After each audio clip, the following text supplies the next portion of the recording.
What's up everybody, this is Steve Sterling with Sentinel17 Gaming. Thanks for joining me for this video, I greatly appreciate it.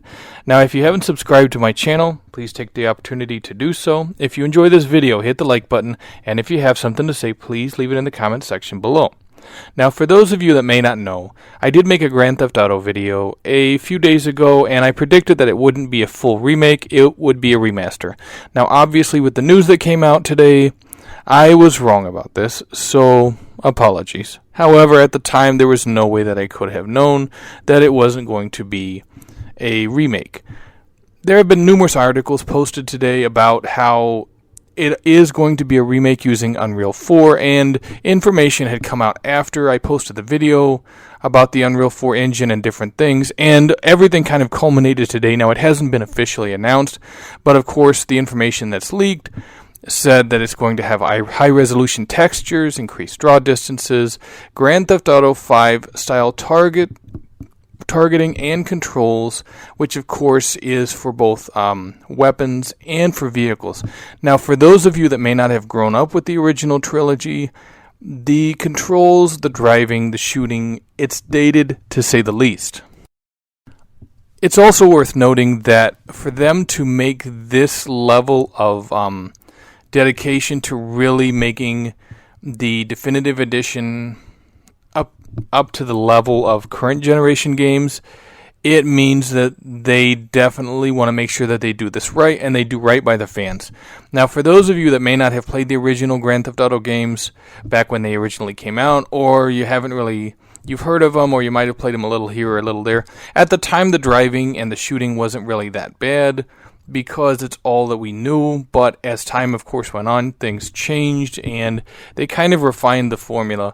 Now, when the original Grand Theft Auto 3 game came out, there was only one type of shooting you could do from a vehicle, which was shooting out the side of the vehicle. And this is pretty much the mechanic they stuck with for a long time. And the driving mechanics being limited as well as the shooting mechanics being limited, that meant you had to be very creative with how you tackled a lot of different objectives and missions. Now, of course, additionally, it didn't have checkpoints, so if you failed a mission, you started the mission completely over. I don't know if the new remaster or remake, the remakes, I don't know if they're going to have the save system, but I guess we'll find out when they do release. But as of right now, we know that it's going to look a lot better. The controls are going to be a lot better. They're not going to be as dated as they were. And of course, whenever you're talking about some of these levels, fixing the shooting mechanics is going to help out a lot. Now, in Grand Theft Auto San Andreas, you also got to tackle gang missions or gang territory takeovers, which involved, of course, a lot of shooting. With Grand Theft Auto San Andreas, we saw meaningful evolution of the shooting mechanic. It wasn't anywhere near where it was in Grand Theft Auto 4, but now by building up your proficiency with certain types of weapons, you could lock onto an enemy, you could shoot at them, and move all at the same time, which was not present in Grand Theft Auto 3 or Vice City. Also gone was the first-person viewpoint whenever you used assault rifles, as was common in Grand Theft Auto 3 and Vice City, especially with something like the Ruger Mini 14. In Vice City, it equipped this weapon for you for some of the missions, and not being able to lock on and having to free aim it made it somewhat difficult to take down a lot of enemies with accuracy. So the lock-on mechanic that they instituted in San Andreas for assault rifles was definitely a welcome addition. Now, of course, you look at the modern shooting mechanics like in Grand Theft Auto 4 and of course Grand Theft Auto 5, and the ability to shoot from a car in any direction is definitely a welcome change. And I think the fact that they're instituting that in the classic games should make a lot of missions significantly easier than they were. Even though we were used to the shooting mechanics, the limitations, you could definitely feel them. Of course, the limited shooting mechanics created a lot of frustration, and if you learned how to use them, it was fine, but it still limited how much you could actually do in the game. And it made certain missions unnecessarily difficult. So with improved shooting mechanics coupled with improved driving mechanics, it's going to make doing amazing things in these games a hell of a lot easier than it was in previous generations. And it's not really Rockstar's fault, because with Grand Theft Auto 3, they departed from the completely overhead.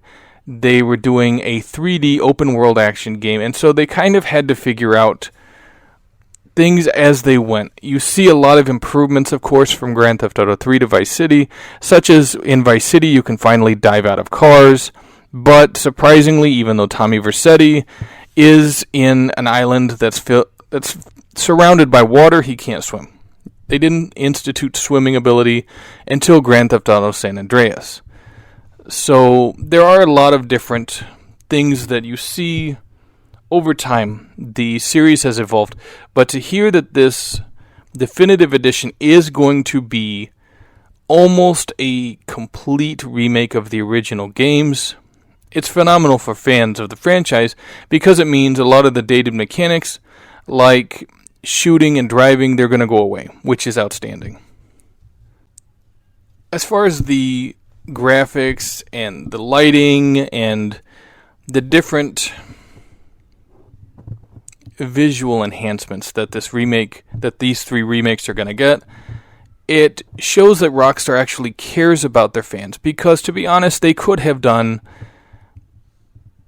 the mobile port remasters, and I don't think people would have said too much. I think people would have bought these anyway, but the fact that they really want to put a lot of work in and get these right shows that despite the fact that they've pretty much been living on Grand Theft Auto Online for the past couple generations, they understand where they come from. And they also want to honor that legacy by doing right by the fans, by making sure that this definitive edition is exactly what the fans want and need. And I think that's a great move for Rockstar going forward, especially since the Grand Theft Auto 5 enhanced and expanded edition, of course, it just wasn't well received, because essentially that's a PlayStation 3 game. They ported it to the PS4, then they're bringing it to the PS5, and of course the Xbox consoles as well. But I think moving forward, this is a great step for Rockstar back in the right direction.